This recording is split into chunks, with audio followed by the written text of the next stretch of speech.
Hi guys. So ഇന്ന് ഞാനും എൻ്റെ റൂംമേറ്റും ഞങ്ങൾ രണ്ടുപേരും കൂടെ ഇന്നൊരു ഡിന്നർ പ്ലാൻ ചെയ്യുവാണ്. റൂമിൽ ഇവിടെ ഹോസ്റ്റലിൽ കെറ്റിൽ വെച്ചിട്ട് ഉണ്ടാക്കാൻ. സോ ചോറും കറിയും ഒരു ഉപ്പേരിയൊക്കെ ആയിട്ട്. അപ്പോൾ ചോറ് വെക്കാനുള്ള അരി ഒന്ന് കഴുകി വെക്കുകയാണ് ഞാൻ. അതുപോലെ തന്നെ സോയാബീൻ്റെ കറിയാണ്. അപ്പം സോയാബീൻ ഒന്ന് വേവിക്കാൻ വേണ്ടി വെക്കുന്നുണ്ട് കെറ്റിലിൽ.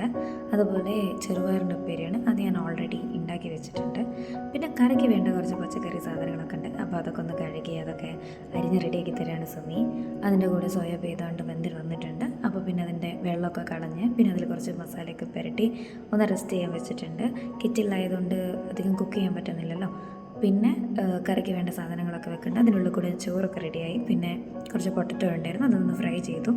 പിന്നെ കറിയും സെറ്റ് ചെയ്തു. അങ്ങനെ ഞങ്ങൾക്ക് ചോറും സോയാബീൻ്റെ കറി, ചെറുപയറിൻ്റെ ഉപ്പേരി, പൊട്ടറ്റോ ഫ്രൈ, നല്ല കണ്ണി മാങ്ങയുടെ അച്ചാറും ഉപ്പിലിട്ട മാങ്ങി, ഒരു മൂവിയൊക്കെ വെച്ച് ഞങ്ങൾ നന്നായിട്ട് ഡിന്നറൊക്കെ കഴിച്ചു.